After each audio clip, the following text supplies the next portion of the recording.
President Trump has announced that the U.S. is going to resume nuclear testing. Is this really a massive escalation in the world's nuclear threat? Or is it more reality show bluster from the commander-in-chief? I'm Paul, U.S. Army combat veteran. Let's talk about this one. Now, before we do, of course, guys, you can support the channel and get access to uncensored combat videos from the front lines of places like Ukraine and Sudan by becoming a member at combatvetnews.com. It's also the best way to support me because you can imagine talking about the reality of our world today doesn't exactly endear you to sponsors, but I don't care because you guys have my back. Thanks. So President Trump has tweeted, apropos of nothing, the United States has more nuclear weapons than any other country. Yep, this was accomplished including a complete update and renovation of existing weapons during my first term in office. Because of the tremendous destructive power, I hated to do it, but had no choice. Russia is second and China is a distant third, but they will be even within 5 years. Because of other countries' testing programs, I have instructed the Department of War to start testing our nuclear weapons on an equal basis. That process will begin immediately. Thank you for your attention to this matter. Now, this, in addition to not making that much sense as a grammatical paragraph, this seems to be making a bunch of claims that are, well, kind of weird. It's true, the U.S. has more nuclear weapons than any other country, though active is actually governed by treaty. So the U.S. has decommissioned weapons, essentially mothballed weapons that aren't functional but could be restored to functionality with relatively little effort. But we have a treaty mandated something like 2,000 or 1,600 nuclear weapons, which, by the way, is a lot. Because remember, modern nuclear weapons don't look anything like the ones that were dropped on Hiroshima and Nagasaki. Those were something like 1/50th or 1/100th of the capabilities of current nuclear weapons. So 1,600 would basically be enough to eliminate every population center on Earth. And so Russia does indeed have virtually the same number of nuclear weapons effectively, and China is working on closing the gap. And this is all true things, right? And of course, the renovation, so to speak, of the U.S. nuclear stockpile, again, was not something that was solely a Trump first-term action. It was a 10-year program by the Air Force and Department of Energy to, again, take a lot of our command and control systems and launch systems, bring them into the 21st century. In a lot of cases, they were still using Cold War-era tech, which is honestly pretty dangerous, given and was, again, I think a appropriate thing to do if you're going to maintain a nuclear arsenal, which the U.S. kind of has to. Now, this is where he gets kind of weird. He says, because of other countries' testing programs, I've instructed the Department of War to start testing our nuclear weapons on an equal basis. That process will begin immediately. Thank you for your attention to this matter. So at first blush, you might say to yourself, the U.S. has signed but not ratified the Comprehensive Test Ban Treaty, which actually says that there are no legal nuclear explosions, peaceful or otherwise, that can happen on planet Earth, right?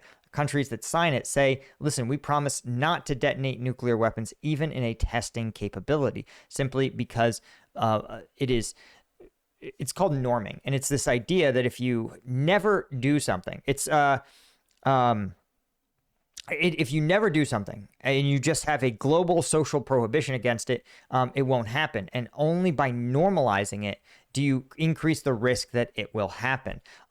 It's, for example, common among, say, abusers to do a lot of play fighting or play hitting, but eventually it normalizes that behavior and then escalates it into real violent acts, or classically, like, punching a wall is practice or warm up or normalizing for punching a person. And so there is a countrywide version of this. And that is why these test ban treaties exist, to prevent the normalization of nuclear weapons. But in a lot of cases, the U.S. is a signatory to partial test ban treaties, but not full test ban treaties. And this is from the Wikipedia article of nuclear weapons testing. And there's a couple of very interesting notes here.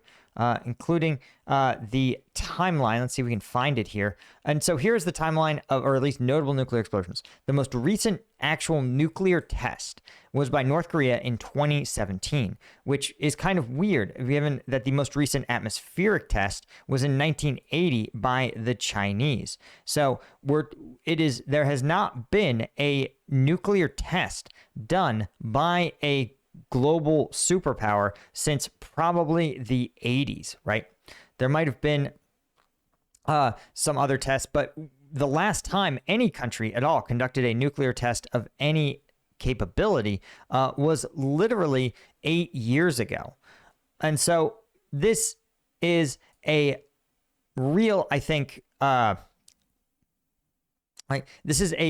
can see here's a chart of worldwide nuclear testing that essentially since, again, 1998, when India and Pakistan conducted tests, you can see there's been essentially no nuclear testing except for North Korea. China's last test in 1996. So you can see that countries that essentially do some tests to develop their nuclear weapons, then once they know that they work and they've demonstrated it, no longer test. And you can tell that the fact that India and Pakistan did simultaneous tests should tell you something about the testing regime. It's not a question of is the weapon going to work? Nuclear engineering is settled science. Building a nuclear weapon, again, if you have the technical background, you do not need to conduct a full-fledged operational test. Because again, if you can run a nuclear reactor, it's easy being easy for a nation state, not easy for you and me, to build a bomb. It's like saying, hey, if you can build an engine, you can definitely light a barrel of gasoline on fire. And that's sort of the analogy. And so you can see from these tests, again, India and Pakistan doing just a few, that they hold and doing a few and doing it within a year of each other. It's symbolic. It is a political act, not a technical one, right?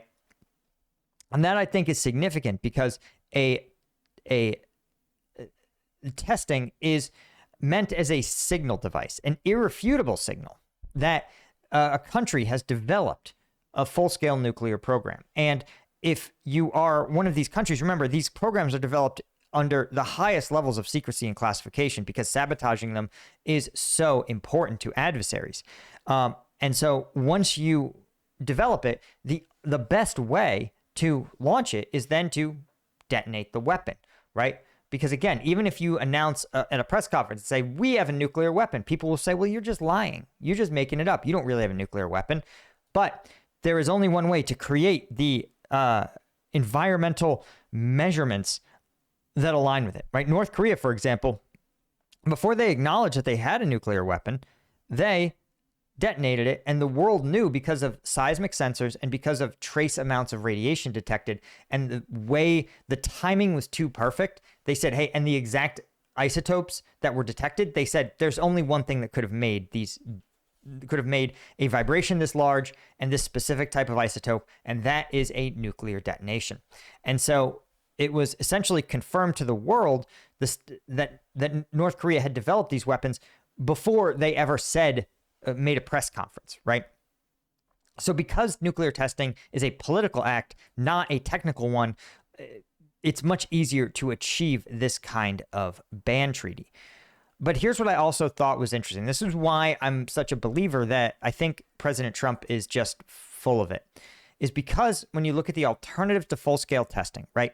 The chief now is computer simulation, which is literally just sort of using mathematical models to simulate nuclear weapon scenarios and performance, but also determine shelf life and maintenance of these nuclear weapons. And although simulations cannot fully replace testing, they can reduce the amount that is necessary. There's also testing of materials, right? Subcritical tests, testing to see if the materials behave in ways that they should, given like basically testing. It's like testing your fuel without lighting it on fire. There's ways to test to see, hey, is this gasoline going to ignite when I put it in my engine, right? If I were to throw a match into the whole thing, could it burn? Could it explode, right? again, if the gasoline works, if you put it in an engine and the engine turns over, you say, okay, if I threw a match at this gasoline can, it would also explode. You don't need to blow it up to confirm that, right? So tests that look sort of that way.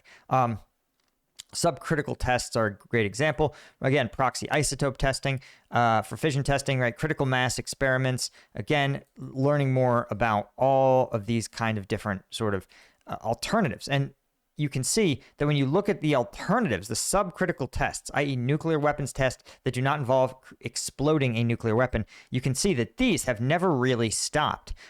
You can see that, again, the United States and other nuclear powers absolutely are continuing to test against subcritical.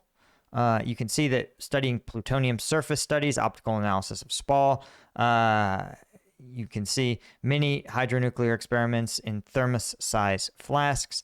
Not even subcritical, no plutonium, a dress rehearsal for the Pollux test. Subcritical test with a scaled-down warhead mock-up.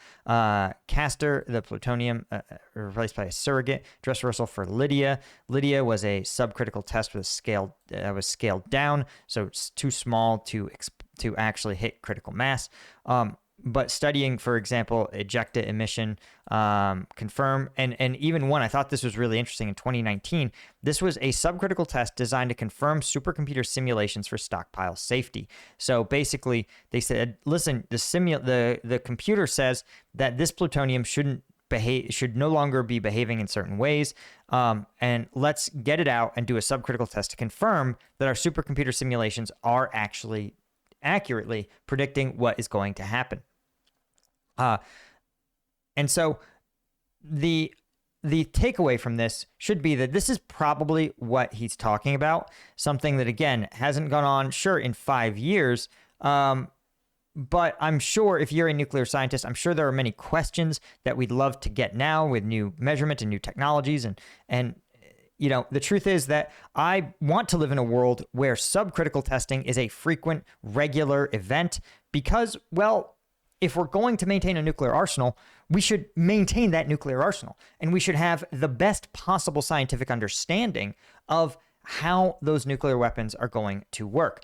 And worth noting is that we developed a nuclear weapon first and then developed nuclear reactors later. And if you care about living in a world where we don't depend on fossil fuels for both geopolitical and climatological reasons, you probably want to live in a world you need to live in a world where nuclear power generation is scalable and thoroughly understood. And this sort of testing, again, is one of those things that almost nobody complains about. Did you even know before this video that these tests happen? Until I started researching it, I had no idea that we did almost annual or almost biannual subcritical nuclear testing. I think it's great. And so the takeaway that I think we should have here is that the real reason that the president's tweeting these things is probably also political. You notice that he's taking a lot of flack for his illegal strikes in Venezuelan waters. And again, I'm using that word because, well, the administration has said we won't be notifying Congress and we won't be complying with the War Powers Act, making them illegal. And strangely enough, the UN has also agreed, but the UN says a lot of things that I don't put a lot of credence in. And so he needs a distraction. He also needs a distraction from a lot of the other uncomfortable things. For example, his refusal to pay out SNAP benefits to America's most poorest, including millions of children. That's a bad look, especially given that he has full legal authority to pay out those benefits. So all of that means he really needs to pivot away from his failures. And there's nothing that is capable of that quite like tweeting about nuclear holocaust. So again, your fear is just a commodity to him. Thanks to Sergei Zinchenko, Thomas Anderson, William Alex, Yanko Georgiev, AL90, and all of our Lieutenant Tier members. Couldn't do it without you guys. I'll see you in the next one. Cheers.